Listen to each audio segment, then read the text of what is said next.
Halo, gue Kevin Anggara, selamat datang di channel gue. Dan ini gue ngomongnya ada mic-nya kayak gini biar berasa kayak lagi acara aja. Dan di video ini gue akan ngebahas tentang review, sebuah kegiatan mengulas sesuatu dan perlu gak sih review orang kita review. Makanya gue pikir ini akan jadi judul yang bagus, review-review. Oke, mungkin kalian tahu gue pernah bikin konten rekomendasi film tahun 2018 dan 2019, 2 tahun. Dan alasan kenapa sekarang gue gak bikin lagi, pertama karena gue gak cukup banyak nonton film pada tahun-tahun berikutnya.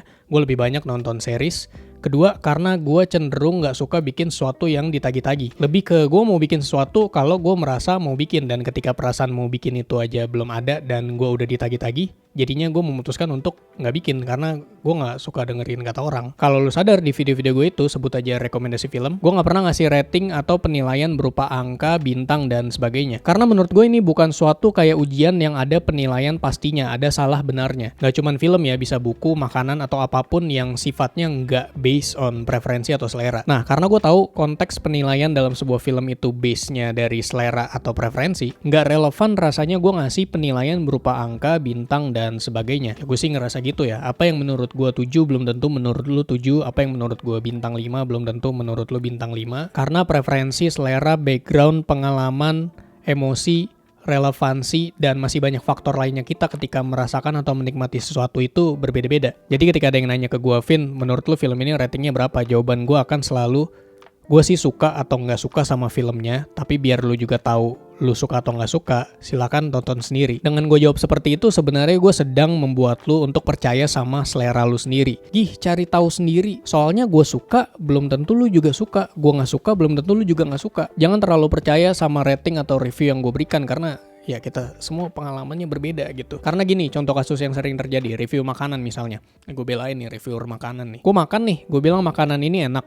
Terus lu cobain dan menurut lu gak enak, bukan berarti gue bohong kan, itu artinya selera kita berbeda. Misal beneran gue kasih rating pun ya, sebut aja angka, gue kasih 100 gitu. Kalau lu makan atau nonton sesuatu yang gue rekomendasikan yang gue kasih rating 100 itu dan lu gak cocok, rating 100 dari gue tuh gak akan ngaruh apa-apa jadinya. Karena base penilaiannya dari preferensi dan selera lu sendiri. Ada nih contohnya, pas film KKN di Desa Penari tayang, terus gue bilang bagus, abis itu gue dibilang buzzer atau dibayar gitu. Gue kan ngikutin rate-nya nih di Twitter, gue baca sampai habis. Terus pas nonton, apa yang gue baca itu sesuai dengan apa yang gue tonton gitu, dan menurut gue bagus dan gue cukup puas dengan filmnya. Terus gue dibilang dibayar gitu untuk ngomong kayak gitu. Gimana caranya lu bisa lebih tahu gue dibandingkan gue sendiri? Kan nggak mungkin. Nah, rating ini juga macam-macam, parameternya sulit untuk dijelaskan. Ada yang ratingnya berdasarkan bintang 1 sampai 5.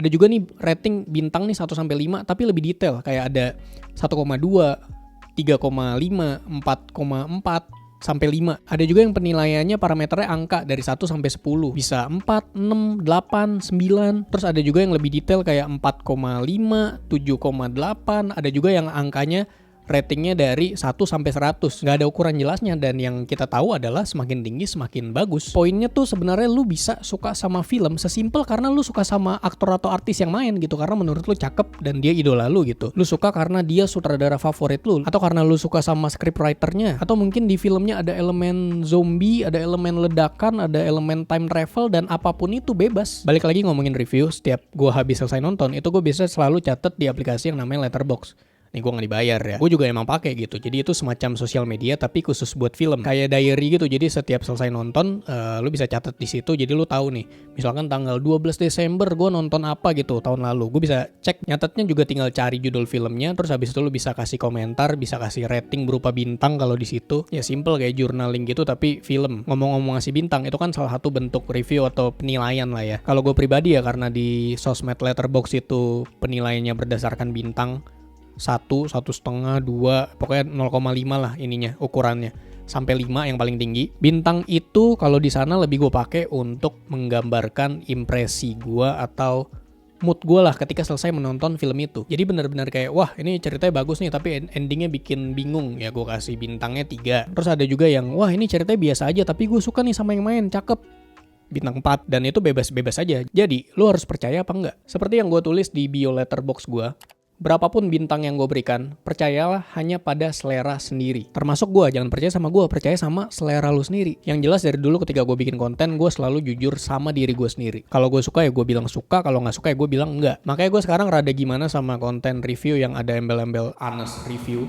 Itu bukankah seharusnya semuanya seperti itu? Apa berarti review yang nggak ada tambahan embel-embel honest berarti dia tidak jujur? Enggak juga. Director yang tidak ada tulisan kreatif di depannya apakah berarti dia tidak kreatif? Enggak juga. Ya kita nggak bisa menilai seorang itu beneran bohong apa enggak. Ya tapi ada juga beberapa yang mungkin kelihatan lah gitu. Dia sebenarnya nggak suka tapi bilangnya suka. Balik lagi kita nggak pernah tahu dan seperti yang gue bilang tadi, percayalah hanya pada selera diri sendiri. Termasuk lu juga nggak bisa percaya sama apapun yang dari tadi gue omongin. Ya itu urusan lu lah untuk percaya atau enggak. Yang jelas tuh gue bikin konten pakai hati. Jadi gue nggak akan bohong sama diri gue sendiri. Bukan berarti yang lain nggak bikin suatu pakai hati ya. Gue lagi ngomongin diri gue sendiri. Lanjut pembahasannya. Ini rating filmnya di Rotten Tomatoes, IMDb dan segala macem itu cuman 5. Itu kan yang review kritikus film profesional. Jadi kalau dia bilang 5 dari 10 berarti jelek dong. Kalau gue mau ahli film, sarjana perfilman, Christopher Nolan, Uzumaki Naruto, Gojo Satoru mau ngasih rating berapapun, gue akan nonton sendiri dan nilai berdasarkan preferensi dan selera gue sendiri. Karena gue nontonnya dengan mata dan persepsi gue sendiri, bukan dengan mata dan persepsi mereka. Mereka bilang jelek, kalau habis nonton menurut gue bagus, masa gue akan setuju-setuju aja kan? Enggak. Begitu juga sebaliknya. Jadi itu dia pembahasan tentang review. Sekarang gue bahas tentang apa sih yang membuat gue memutuskan untuk nonton sesuatu. Pertama, premis ceritanya. Atau lo bisa tahu lebih lengkapnya dari trailer, walaupun gue juga sering gitu nonton random aja tanpa nonton trailer duluan. Kedua, mungkin sutradara atau aktor yang ada di film tersebut. Yang paling terakhir baru review orang. Oh kata ini bagus. Gue akan, masa iya? Terus gue akan memutuskan buat nonton sendiri. Terus kalau emang beneran bagus berarti selera gue sama dia sama. Kalau ternyata menurut gue kurang, gue gak akan nuduh dia bohong karena ya berarti selera kita berbeda gitu. Kalau lu sadar setiap gue bahas film gue gak pernah nyebut itu review dan gue gak pernah ngasih rating. Gue selalu bahasnya tuh dengan formula. Gue kasih tahu judulnya, premisnya, dan alasan kenapa gue suka. Sebisa mungkin juga gue bahas tanpa spoiler karena gue gak suka spoiler. Tapi untuk pembahasan lebih dalam atau sampai diskusi, biasanya yang harus ngomongin jalan ceritanya itu pasti harus ada spoiler dan gue akan ngasih disclaimer di awal. Kayak pas pernah tuh gue bahas series Dark yang Netflix itu sampai dalam banget tuh. Waktu itu di streaming Twitch sama Easy, cuman sekarang udah gak ada. Jadi gue pernah ada kejadian waktu itu tahun 2017. Gue inget banget gue nonton di bioskop sendiri. Gue nonton Murder on the Orient Express. Terus sebelum nonton tuh gue instastory tiketnya. Terus sambil nunggu filmnya tayang karena ada iklan dan segala macamnya, dulu gue kan lihat-lihat DM gitu. Terus ada yang reply, "Bang, pembunuhnya tuh ini." Terus gue langsung kayak, shit, anjing spoiler. Yang mana gue belum tahu nih beneran apa enggak. Tapi kan perasaan gue ketika nonton filmnya sepanjang film dari awal sampai akhir tuh nggak tenang, dan ternyata endingnya bener, yang pembunuhnya adalah si itu gitu. Gue jadi kesel karena kena spoiler. Makanya semenjak saat itu gue gak pernah update sebelum nonton, tapi setelah nonton. Dan kalau gue habis nonton sesuatu terus gue taruh di Twitter gitu, selalu gue batasin yang reply.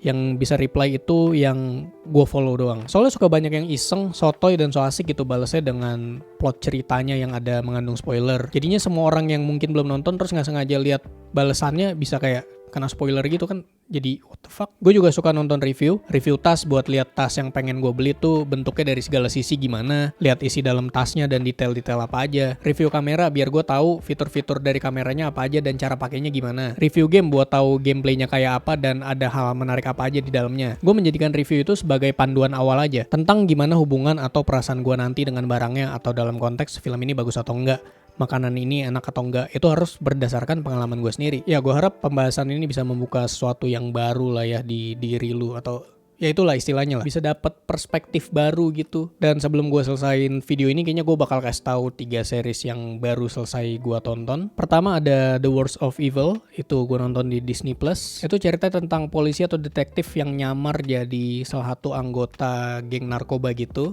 tapi di dalamnya banyak kisah, cerita, plot, dan segala macemnya yang bla bla bla bla bla. Silakan ditonton sendiri. Terus kedua ada Buddies, gue nonton di Netflix. Itu ceritanya tentang 4 detektif yang berbeda menyelidiki satu kasus pembunuhan yang sama. Jadi ceritanya detektifnya itu dari tahun yang berbeda-beda. Time travel tentu saja. Silakan ditonton sendiri. Terus yang ketiga dari Indonesia, Gadis Kretek. Itu gue suka gitu. Ceritanya tentang karakter bernama Dasyah dan Raya. Ya, tonton aja sendiri lah. Ya, segitu aja video kali ini. Sekian, sampai berjumpa di video selanjutnya. Semoga.